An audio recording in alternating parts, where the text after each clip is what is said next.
If you've ever felt like you're doing all the inner work, but still ending up in the same painful patterns, this episode will hit different.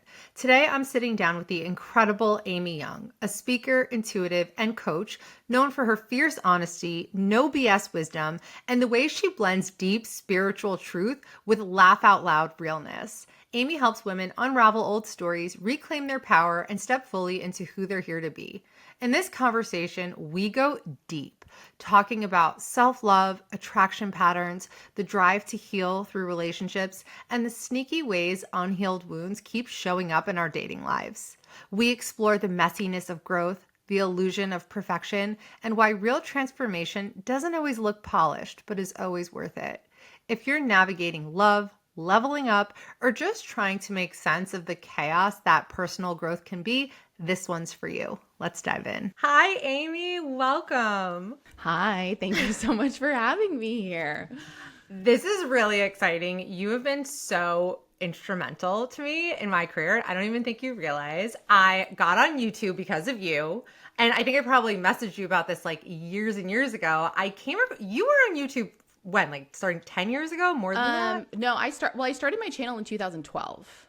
Yeah. Wow. Yeah. So yeah, over a decade ago. Yeah. And I remember I'd been writing about relationships. I had a blog and I wanted to start on YouTube, and I came across your channel and I'm like, this is what I want to do. Like, I want to do something like this. Like, your videos were so good, but for years I just couldn't get myself over that hurdle. So I think I had messaged you. You were like, girl, just go for it. Just do it. Oh. Yes. And you're just so on point with everything. You were also very instrumental in a lot of my friends' lives. I even had to message them and be like, guys, I am interviewing Amy today for my podcast.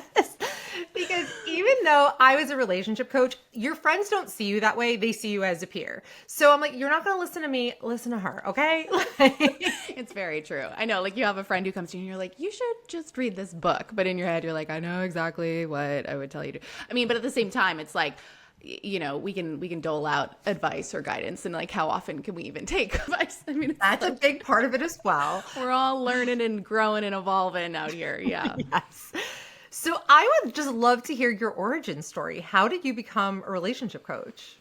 Yeah, well, so I mean, it's been a long and winding journey. And in some ways, you know, I mean, these days I work with women on such a holistic spiritual level more than anything else that I don't even know that I would say that I'm specifically relationship coaching anymore. Relationship's always a part of it. Yeah, same for me, actually, for sure. Yeah. Well, and I think we're at a time right now where so many women are really more and more realizing that, like, sometimes the things that we're searching for in relationships, or like really wanting to find in a partner, you know, that there is this self-partnering journey, or the self-love journey, or the unlocking deeper worth journey that kind of very often like needs to happen for us to ultimately find the kind of relationship and love that we're looking for. So I feel like so often I'll get messages from women who are, you know, interested in working with me, who are like, you know, yes, I want a relationship, or yes, I want a partner, but even more than that, I just want to feel good on my own. Like, I want to feel at peace in my life. I want to feel whole. I don't, you know, like that, like searching for a husband thing, I think is really going the way of the dodo. Maybe not in all circles, but definitely in my corner of the internet. But anyway, back to your question. I mean, like I said, I started my channel in 2012. And at that time I was living in New York City. I was in my early to mid 20s. And I was a performer. So I was doing comedy. I was an actor. I was on an improv team performing all over the city. And I started my YouTube channel totally as a creative outlet. And over the course of 3 or 4 years, it really evolved into this platform where I was sharing very honestly and humorously some of, you know, these experiences I had had in the dating world, you know, these observational differences that I saw between men and women, and what had started out really being for entertainment purposes was proving to be sort of like useful or interesting to people who were self-aware, growth-focused, like wanting to have more success in dating, wanting to feel, like I said, like more comfortable with themselves. And yeah, I was at a time in my life at that point, you know, where I was really feeling disillusioned with the entertainment industry and feeling really sort of like, you know, I was getting more and more success with acting and comedy, but I was like not feeling happier. Like, and so I was really questioning, like, is this what I really want to do? Because I feel like at this point, if I was going to be really fulfilled, I think I would be feeling better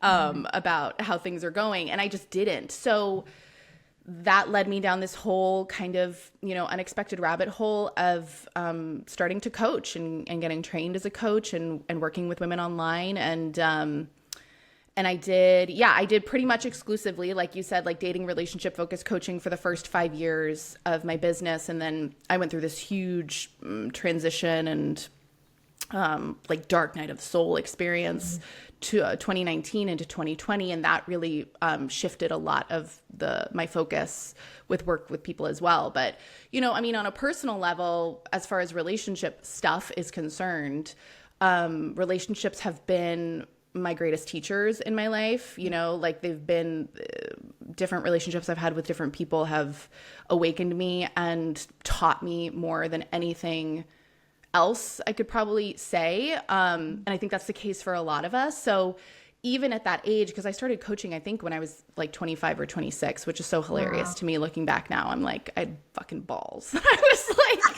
was like, I'll help you with stuff. And like you're saying, like with friends at that time, like I was still working. I'd figured out some stuff, but I was still working through so many of my own issues, patterns, different stuff. But that was something that so many women would come to me and say, one of the reasons I really want to work with you is because you're not pretending like you have it all together. And it's so clear that like you have, you've learned some stuff and maybe you're like, a little further along than I am in terms of figuring things out. But like, I've never presented myself to be this like polished, perfect, like I have all the answers. And that's still not true today, like whatever, like 11 years later.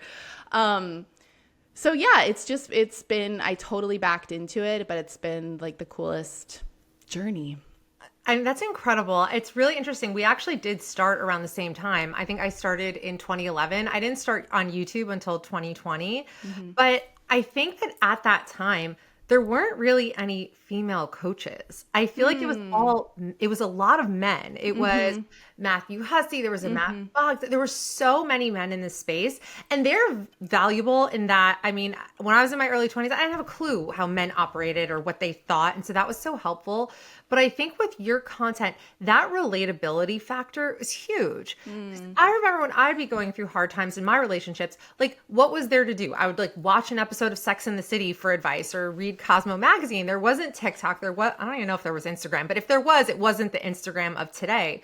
So sharing those experiences and making people feel like I'm not crazy. Like this is just so validating is so powerful. And I feel like it was the same for me. In the beginning, I was like, who am I to give anyone advice? I am a mess. I'm in my 20s, also in New York City, dealing with that dating scene. But I realized, no, I can write about my experiences and what I've learned from them. And that is so powerful and impactful. Yeah, no, I completely agree. And it's so funny looking back because I remember being maybe like 19 and going through my first like true heartbreak of just like, oh my God, like I'm this person doesn't want to be with me anymore. And it was like the bottom fell out, like I was just like so beyond devastated.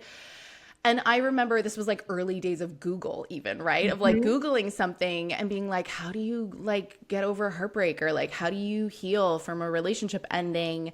And at that time, finding so few helpful like yes, there would be like the Cosmo thing of like 10 ways to get over him, but I was like, I don't need 10 ways to get over him. I was like, I'm just sad, like I need something else. And it's been so my whole like mission wish in anything that I create or definitely created at that time was so like I just want people to feel less alone because I felt so alone when I was really devastated or I felt like, oh my God, I totally got played by this guy and I didn't even see it happening. Like, how did I miss this? There are these experiences that if we don't understand that, we're all going to go through things and we don't know what we don't know. And then you learn and you realize and you wake up and all these things.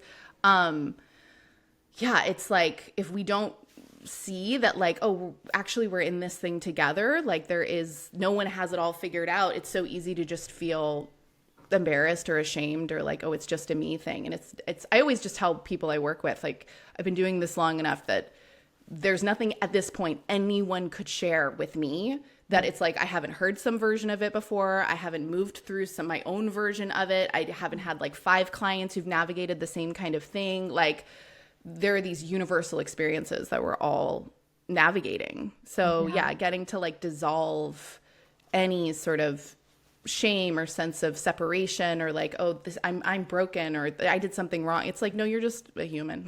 You're just a human. I'm sorry. Like, me too. It's hard. Yes. Yeah. So you mentioned before that your content has kind of shifted. And again, like I also went through the same experience of like primarily focusing on relationships, but realizing, no, it's so much more than just explaining why we spiral, why we ruminate, why we're stuck, to a more like holistic approach. And I relate to that deeply because I mean, I feel like some of my followers, my clients look at me and think that like I'm like an end product. I've been married for 10 years. I have 4 kids, but I'm still very much on the journey. Like when I'm working with my clients, even though they're applying what we're learning to their romantic life, I'm applying it to like not losing my shit as a mother of this many young children and to my marriage and into my career as a business owner. So what was the moment where it shifted for you when you realized like, no, having a healthy relationship is so much more than just understanding like love bombing and bread. Like we have to like really zoom out and take a more holistic approach. So when did you really realize that?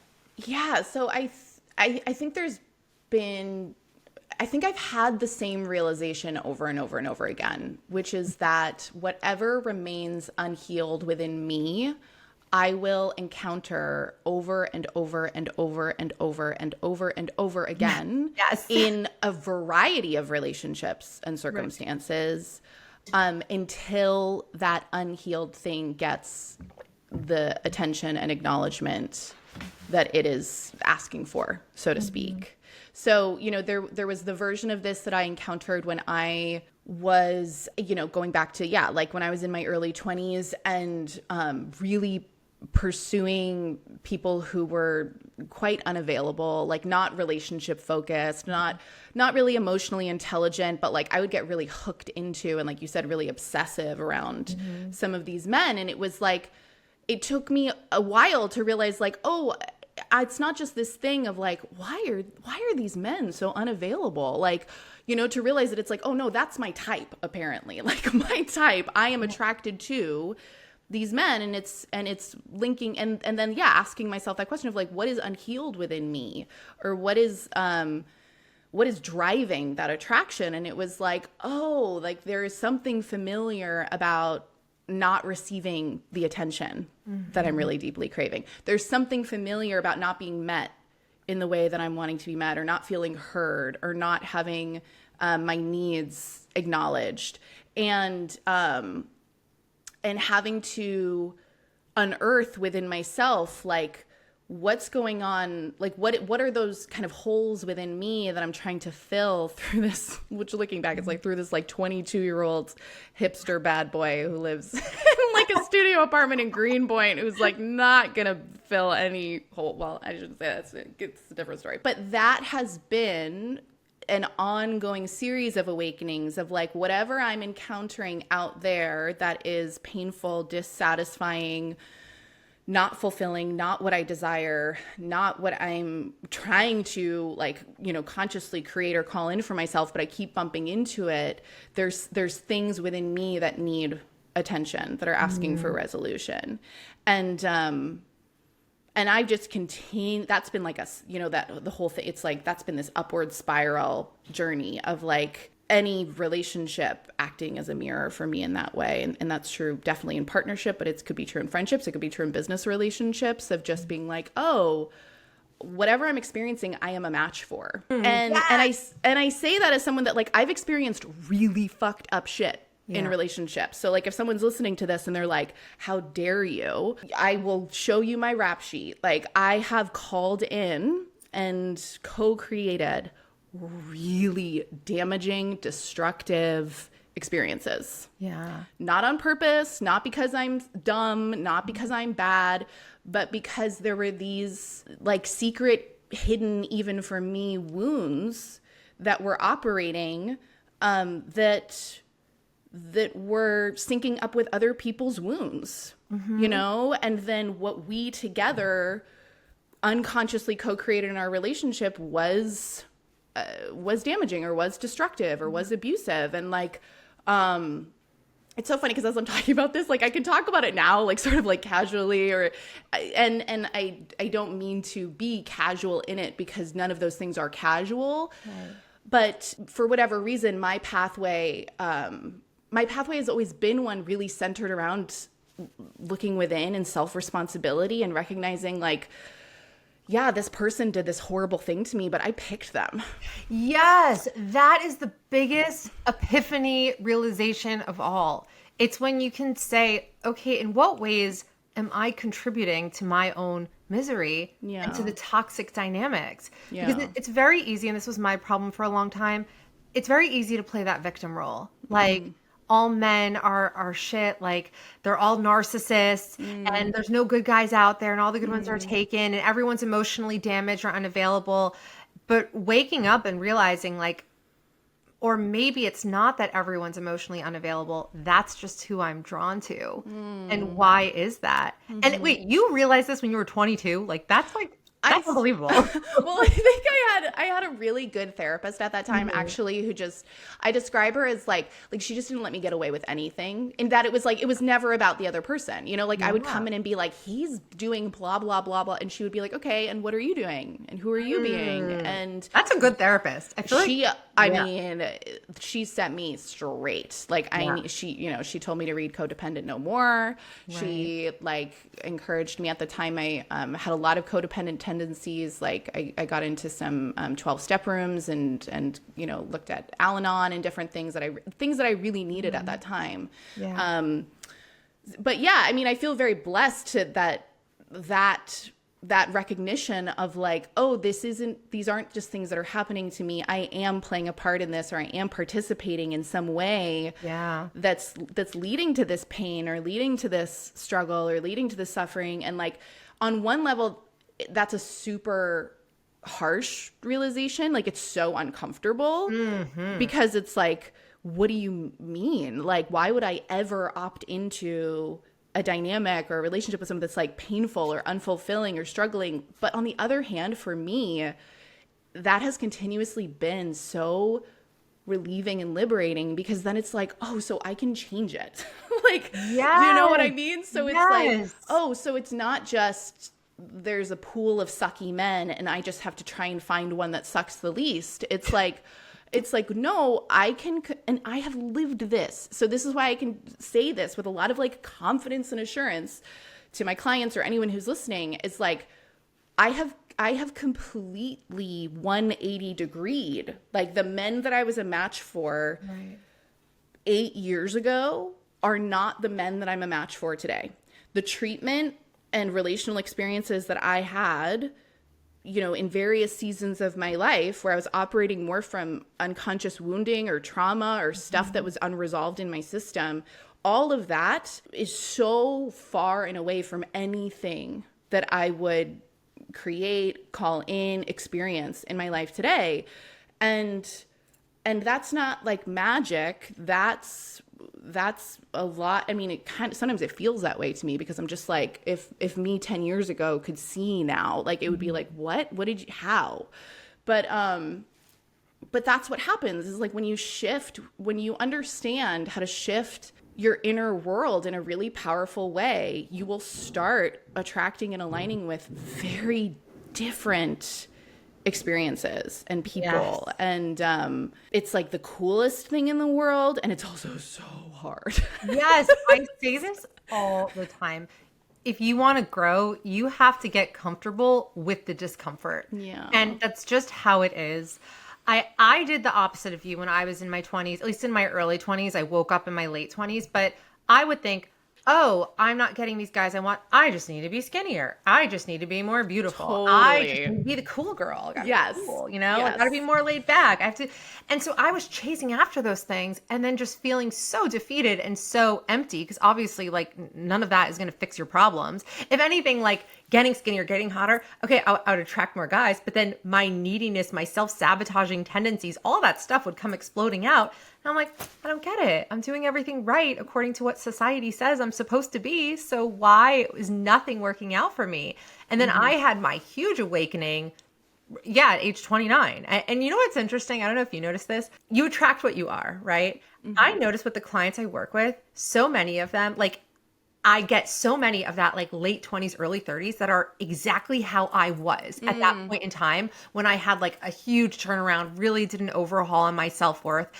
Most of the women I work with, even the women who are in their 60s and their 50s, are like, it's like looking in a mirror to my former self. And it's so like therapeutic on this end to be able to give them the tools that were so out of reach for me at the time. Do you find that like you're attracting clients that are kind of mirrors to either what you're going through now in your life or what you went through during those dark phases of your life?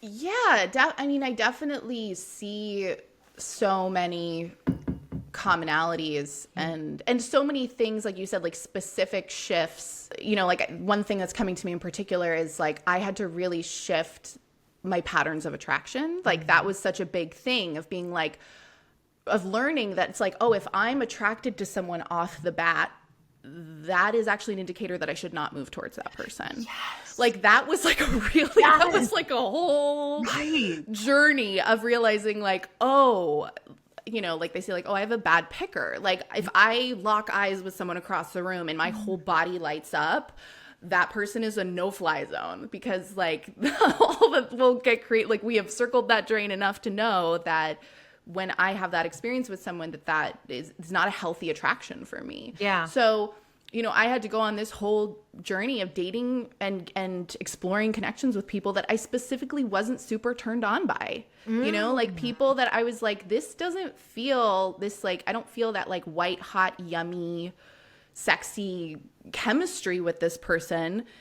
And that's actually an indicator that like this could have legs, because it won't be like a roller coaster ride, because that was so much of what I was accustomed to. And that is something that I work on with people very often, where like they're realizing, oh, I tend to be attracted to, you know, people that are more in that sort of like trauma bonded category, where it is going to be this exciting, exhilarating, like passionate connection, but then the sustainability that lasting relationship really requires like isn't there. Like there's too much intensity, there's too much chaos, there's too much even like volatility for it to actually be sustainable. And so that's, you know, that's the kind of thing where I remember at that time feeling so like, well, what the heck? Like, how am I going to do this then? You know, because like if I'm not right away attracted to someone, then I'm just like not even going to entertain them as a possibility.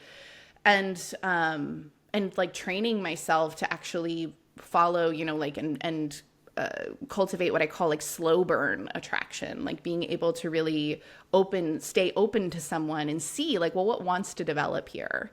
That's something that I take clients through that process all the time. And it's such a gift being able to be the person who has like walked through that and say like, I know, like I get.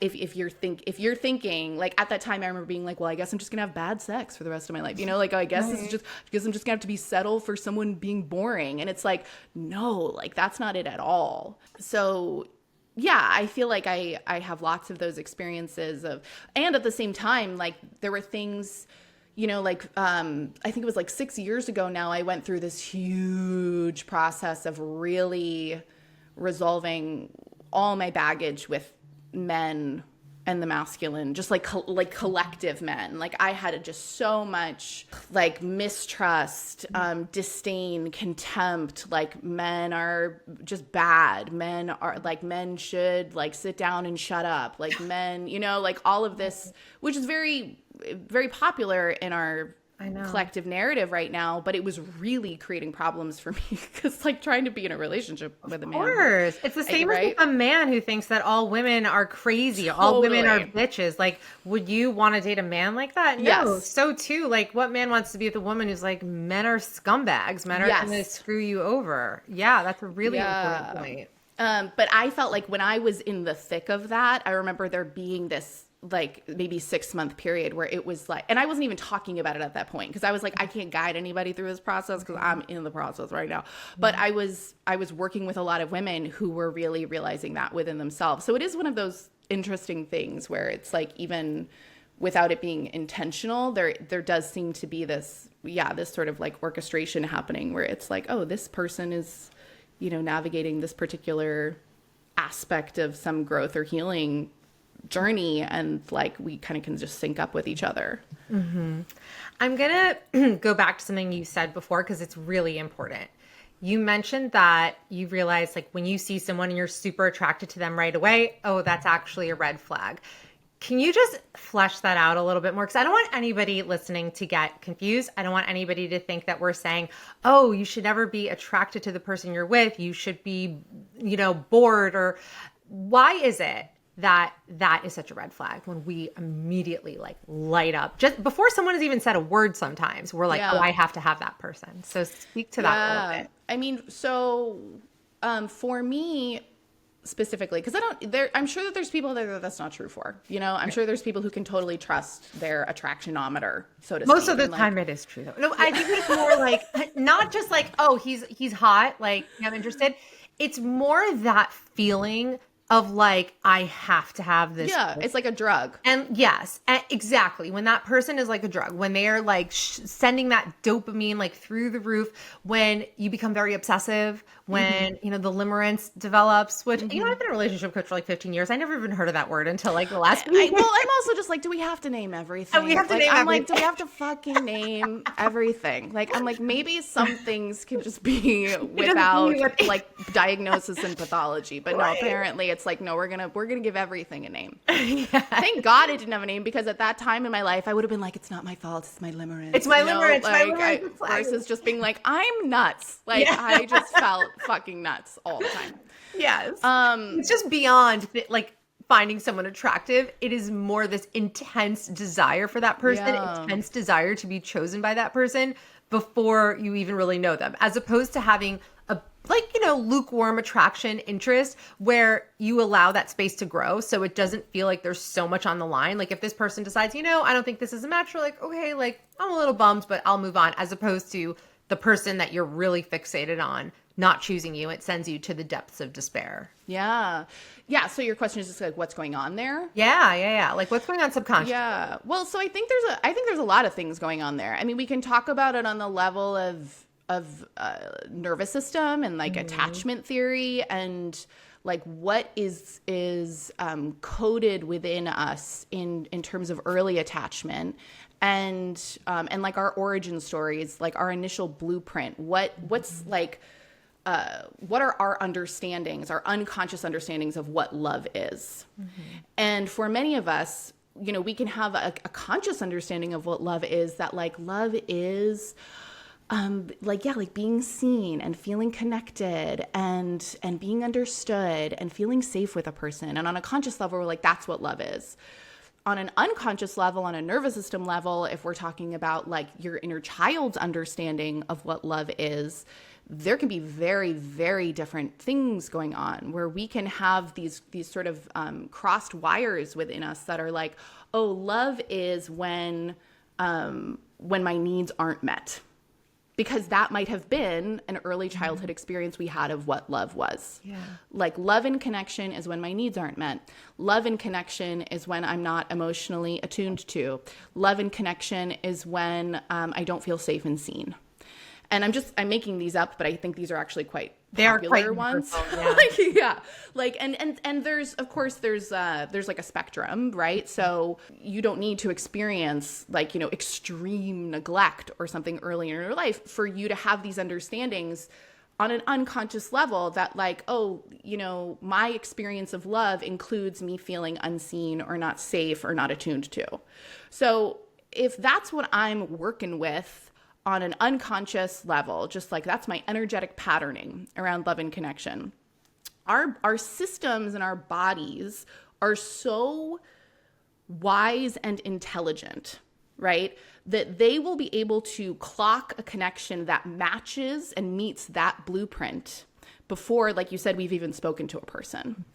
So there'll be something within us, like it's like a grid that lights up that goes, oh, someone who can't see me, someone who can't meet me, someone I won't feel safe with. Bing, bing, bing, bing, bing. Love connection. Yeah. And like literally, it's like on a nervous system level, on an energetic level, there will be like something that draws us to that person. And a lot of different relationship educators talk about this, that like, there seems to be this drive within us for the resolution of those patterns, for like wanting to confront these things within us so that we can actually come to a deeper place of healing and wholeness. I don't necessarily know that that's what's going on. I believe our systems, like I said, are like super wise and intelligent. So I think we're always sort of, moving in the direction of healing.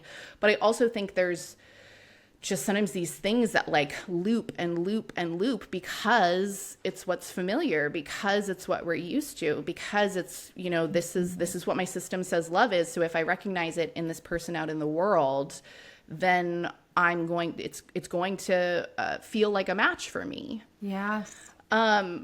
Now that's sort of, does that feel satisfactory? Yeah, that was beautiful. You are so wise. I just love listening to you, honestly. Like, even though this is the stuff I talk about and work on with my clients, like listening, you're just such a talent for taking these complex concepts and just distilling them down in a way that's so real and so relatable. Oh, I'm so glad. Yeah, you really need to get back on YouTube. Because I was revisiting your content. I'm like, she hasn't posted in forever. I know. It's my channel's dead. It's a problem. I know. You should coach me on that because like I need help getting back on YouTube. Took a 3-year break from YouTube. I mean, it just gets to be too much after a while. Yeah. But now I'm slowly making my way back. The algorithm's definitely been punishing me for my absence, but that'll happen.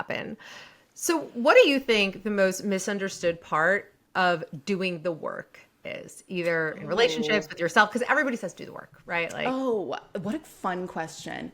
So I think that there is this sneaky belief we all have that's like, if I do the work right, if I do the work enough, like I'll be able to guarantee or ensure that like I never experience anything unwanted, that I'm not going to get hurt, like that I will be able to manufacture some lived experience where like I am so in the know and I am so powerful that like I can arrange my life exactly in the way that I want so that like, nothing bad ever happens to me. And it's so unconscious and sneaky, but it's so prevalent because I encounter this within myself for sure. And I see it in clients and I wonder if you do too, where it's like, something will happen where like, I'll just get rocked. Like I won't see something coming, or there'll be some challenge I'm navigating.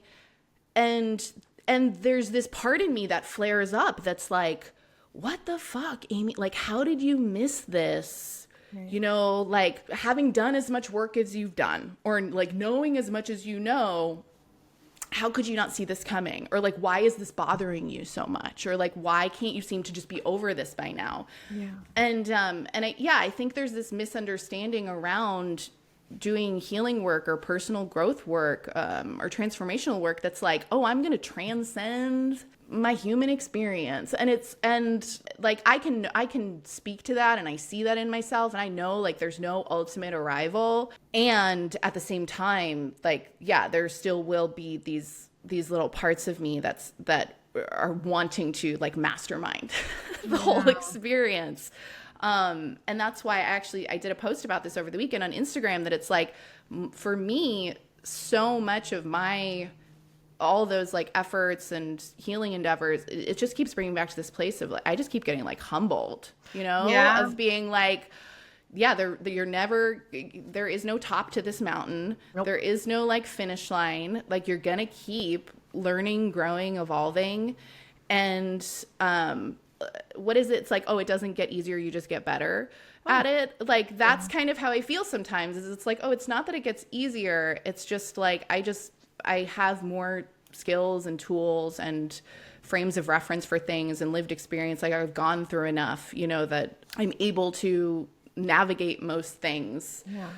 even when it's really challenging. But yeah, like we're never done.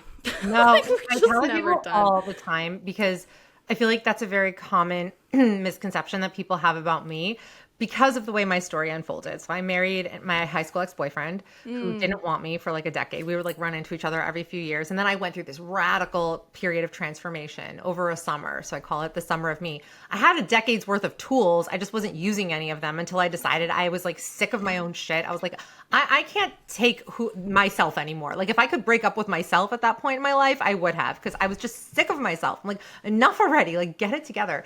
Anyway, then we got back together within a year. We got engaged. We got married. I got pregnant with my first baby. And people are like, you're living the dream. I'm like, listen to me. It is still so hard. Like life is hard. I did come to a point when I was single where I was like, I love my life. Like everything is going exactly as I wanted to.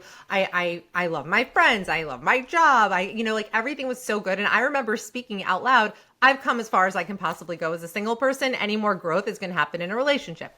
You enter a relationship, and then that brings up all new trauma and wounds. And with every child that I've had, it activates new things. And I feel like our job gets complicated in that the personal and the professional are kind of linked. So I know for me, it sounds like you have a pretty good handle on it and good perspective. But like if Well, me and my husband maybe are not.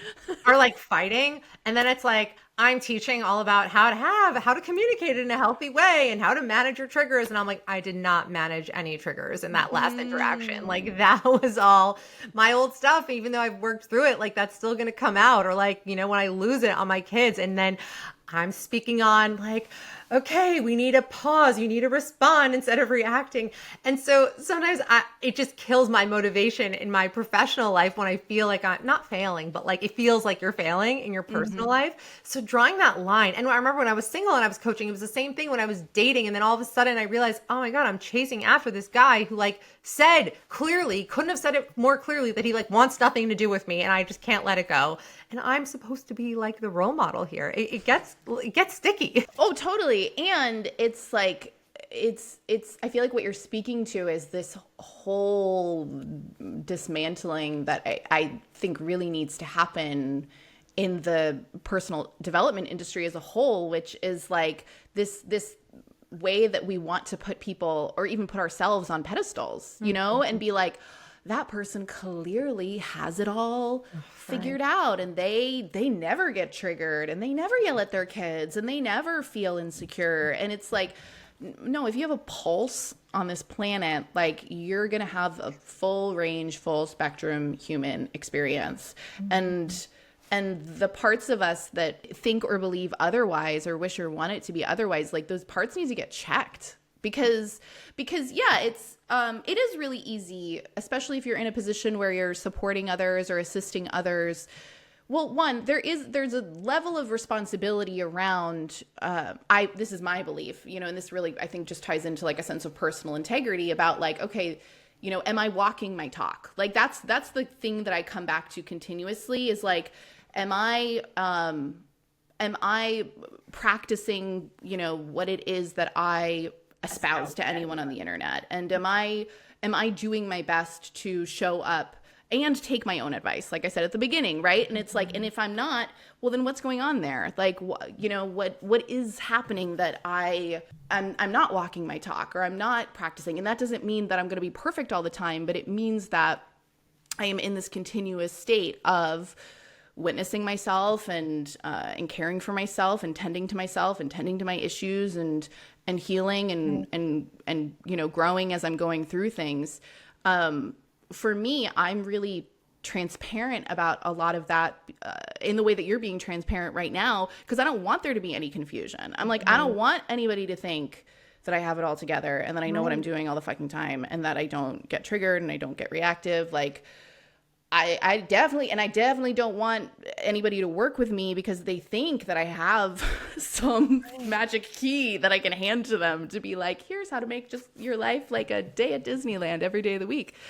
So yeah, I mean, I think I sit with this stuff a lot because so much of my journey, like I'll just share especially around the relationship stuff, you know, like I was sort of at the height of my like business or success as a relationship coach when I went through a relationship experience that was so unbelievably like damaging to me, like where I was involved with someone and he was a coach. Like he's like a very successful leader of men. And it was a really bad situation. Like it was like, and that totally threw me for a loop because I was like, holy fuck. Like I was like, how did I not see this coming? Like, how did I not see the red flags? How did I not?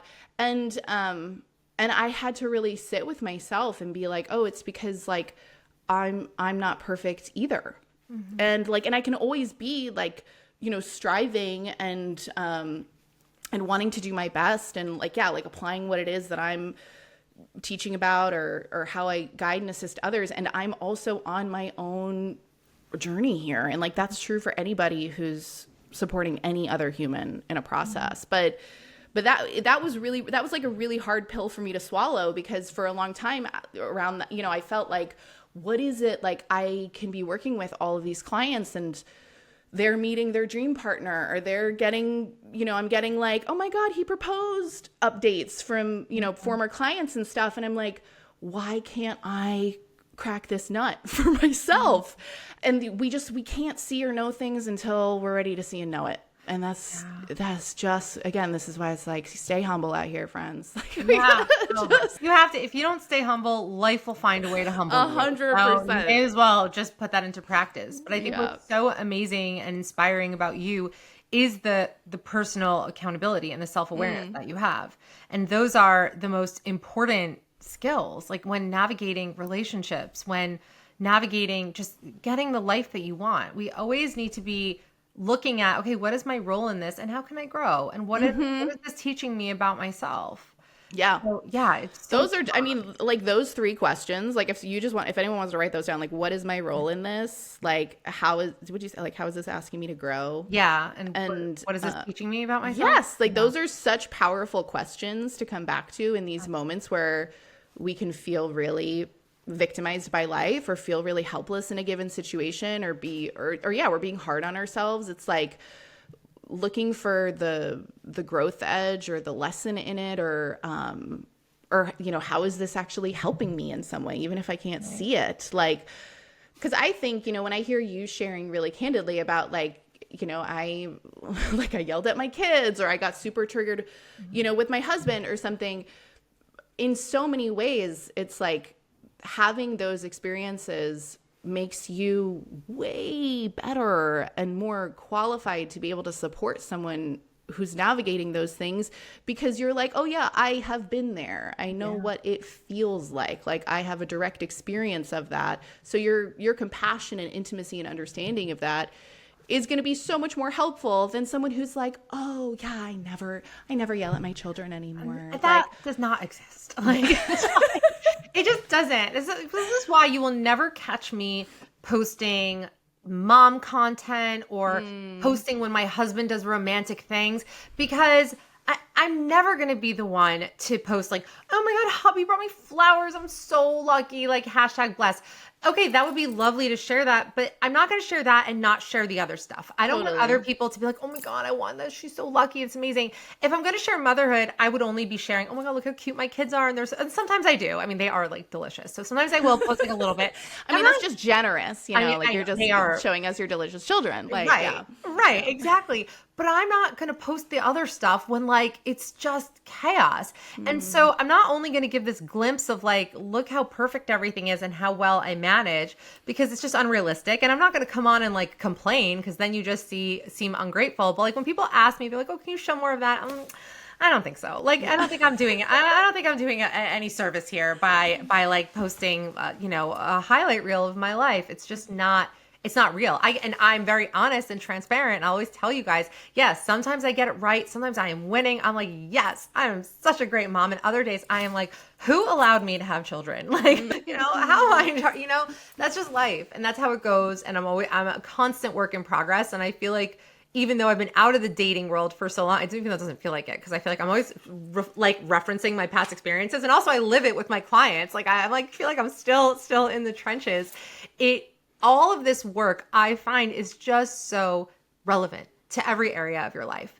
If you can learn the skills to be confident and to manage your fears and your anxieties in dating, you can apply the same things to your job, to career. This job is also a crazy one. I'm sure you've experienced it. There's ups and there's downs, and there's algorithms that are constantly changing. And like, there's so many more voices in this space than there ever was, you know?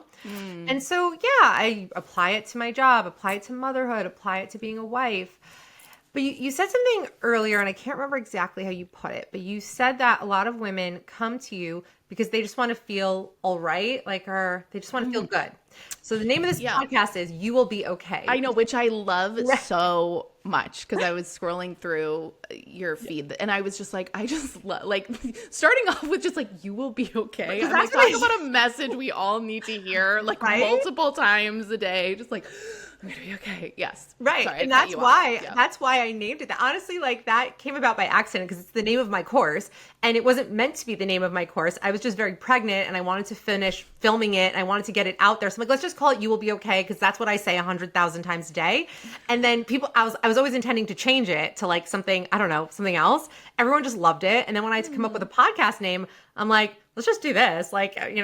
Anyway, what is your advice for feeling okay? Feeling like everything's going to be okay? Oh man, talk about just like a kaleidoscopic concept of you will be okay. You can only really feel like I will be okay if you can look backwards at your life and look at how has that been true so far, that I will be okay, and this is where that concept, right? It was like Steve Jobs said in this famous commencement speech he was doing, when you look back, the dots always connect. You can always be like, oh, this led me to that, led me to this other thing, led me to that connection.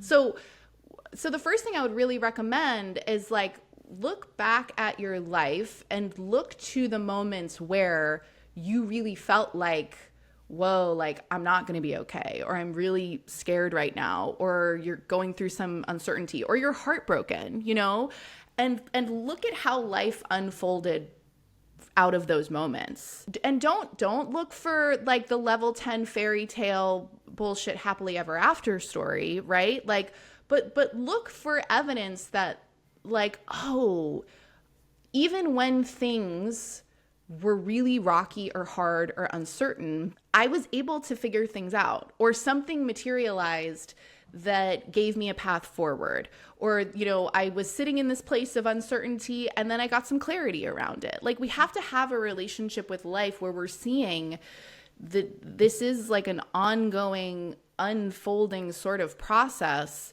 and that if I don't feel okay right now, I am on my way to okayness. And I think so often, we just get really caught up in the momentary, oh, but what's happening right now that's really not okay, or I'm really dissatisfied, or I'm really frustrated, or I'm feeling really lost, or this isn't working. And we don't necessarily zoom out on the bigger picture of our lives and understand that oh, there's going to be this sort of continuous journey of feeling oh, things kind of make sense and stuff is sort of working right now. And then there's times where it's nothing makes sense and nothing is working right now. And that's pretty natural, right? That's kind of just how this thing flows and goes. So, so I would encourage anyone to just do some self-reflection and see how, life has taken care of you in these different moments where you're struggling, or things were really uncertain or hard or heartbreaking, and let that influence this ability to trust that things can be okay again. It doesn't matter what you are moving through, how lost or how bleak or how dark things might seem. There's this great quote from this Noah Kahn song that I love, where he says, all lights turned off can be turned on. It doesn't matter how dark things are. Things can always shift and change and evolve, and they always will. Mm-hmm. So, and I think the other thing too is for us to really feel oh, I'm okay, or I will be okay, I think you just have to this sounds so cliche, but it's like you have to really like yourself at a certain point. Like Yeah. you have to, right, enjoy your own company Be and there for yourself. Like, yeah, and be that's a your own whole therapist. Be your own best yeah. friend. Like, what does a therapist do? A therapist validates your Yes. emotions. Most people don't do that for Yeah. themselves. They're like, I'm stupid for feeling this way. You're such an Yes. idiot. Get over it already. Like, what's your problem? We're so mean to ourselves. Most of us would never be friends with someone who talks to us the way that we talk to ourselves. Completely. Yeah. Yeah. Yeah. No, I really love everything you just said because it's like if we're if I am stuck with myself for the rest of my life, then like I need to find a way. It's like if you had a roommate that you couldn't get rid of. It's like I need to find a way to cohabitate and get along with this roommate so that I'm not, like at the end of my rope every single day. And especially when things are, scary, dark, hard, or we're having a low moment or a low year or whatever it might be. For me, it's the biggest lesson and the thing that was really fortified for me in those seasons was like, oh, I can always be in my own corner, even when things are really, really hard, especially when things are really, really Especially hard. when, yeah. Yeah. Like those are not the moments to turn on myself. Those are the moments where I got to figure out how do I have my own back here? Right. And it's very easy to turn on ourselves because, again, like we always default to what feels familiar. And so, for me, for a long time, it felt familiar to feel like, well, of course, nothing's going to work out for me. Like, silly girl, you thought things were actually going to work out for you for once. Like, what were you thinking? And realizing, no, I'm going to be there for myself. Something I also tell my clients a lot because I have a lot of personal experience with this. When you are in the dark, when you are in like the dark night of the soul, get excited because that's usually the catalyst for the greatest growth you will ever experience in your life. I think all of the best things that have come in my life have followed the absolute darkest, worst periods of my life. But in those moments, there's a choice. Am I going to just let myself bask in the misery? Maybe that's what's familiar to me. For me, misery always felt like home because Same. that's where I lived for so long in the land of misery. Do I just want to wrap myself in the warm embrace of what's so familiar to me? Or am I going to say, no, I'm going to fight this. I'm going to fight for my happiness. I'm going to fight for what I want. And when you decide to fight and you really take those steps to work on yourself, that's when the real magic happens. But it's hard. It's hard. Not easy. Nothing in life is. Like, we want the quick fix. We want to be able to just say a few affirmations and then manifest our dream life. And maybe people on TikTok have told you that it can be done that way, but it really can't. Not to say that the work is so grueling. I think that it's such a beautiful experience, but there are no quick fixes here.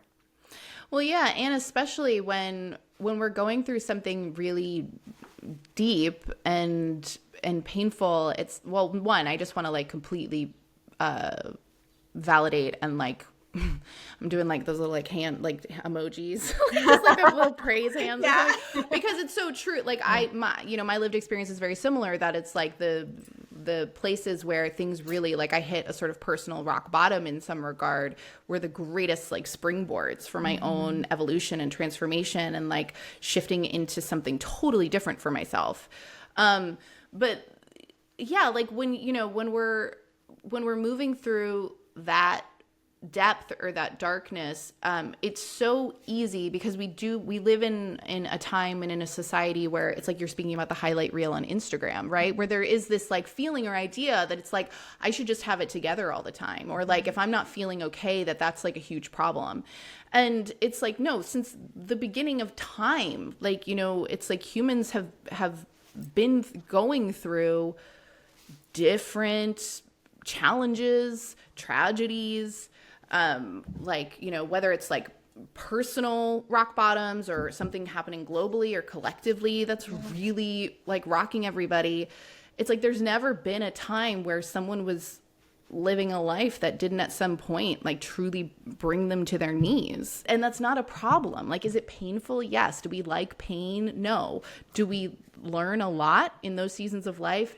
Fuck yeah. Like, if you're available for it, which I imagine anyone who's listening to your podcast is going to be a person who like values growth, right? So they're probably already in that frame of mind. But I've totally been in those places of just being like, oh my God, like how do I kind of rise to the occasion of my life right now? And like we got to like learn how to dig really deep sometimes, but it's those experiences, you know, like I just have a program that's opening up now called Invincible, which is really about cultivating that sense of unshakable power and worth within ourselves, where it's like, it doesn't matter what you go through. It doesn't matter what life throws at you. Like, you know that you've got yourself, and you know that you can hold yourself, and you know that you can handle what's coming. Like, when we start to be able to access that, life becomes very, very different, because we're not operating from this place of trying to secure a false sense of safety or guarantee like, oh, nothing bad will ever happen to me or never get hurt. It's like, oh no, things can happen, you know, like I'm not some like precious, fragile teacup human that like I need to be wrapped in bubble wrap all the time. It's like,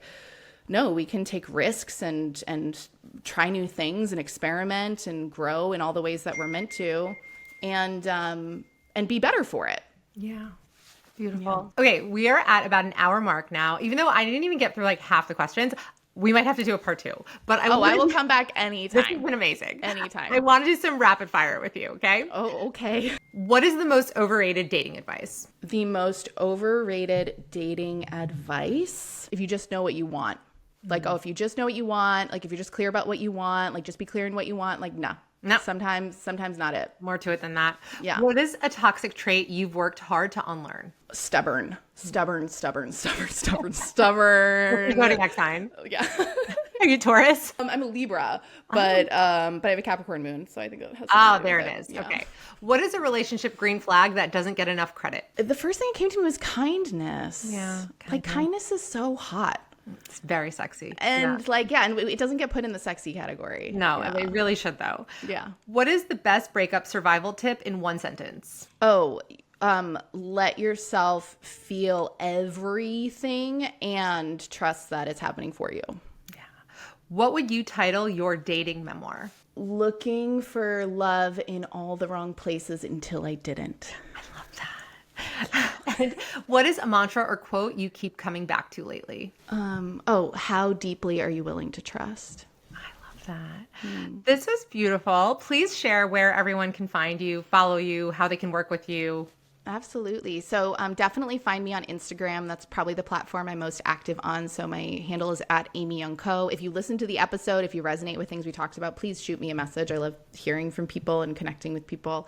And then, amyyoungcoaching.com is my website. I'm in the midst of this whole web redesign relaunch. So I'm not sure exactly when the episode's coming out. You'll either click on, you'll either go to my website and it'll still be like a hot mess and it'll look really sad, or it's going to be completely beautiful. Yeah, it's but either way, I was on there like looking for your bio and I'm like, no, where is everything? It doesn't exist. We've been operating with bare bones, but yeah, there's a lot of different ways to work with me. You can book a call with me through my website and we can figure out the exact right program or path for you. This is amazing. Amy, you have to get back on YouTube and podcast and write a book and like do all the things. Like there needs to be more. Okay. Thank you so much. This was amazing. Thank you all so much for being here, for listening. If this was helpful, please make sure to rate, review, share this with a friend who needs to hear it. And please share your feedback. I love hearing from you guys. You can email me, Sabrina@sabrinabendori.com. Until next time. And bye, Amy. This was so nice. Thank you.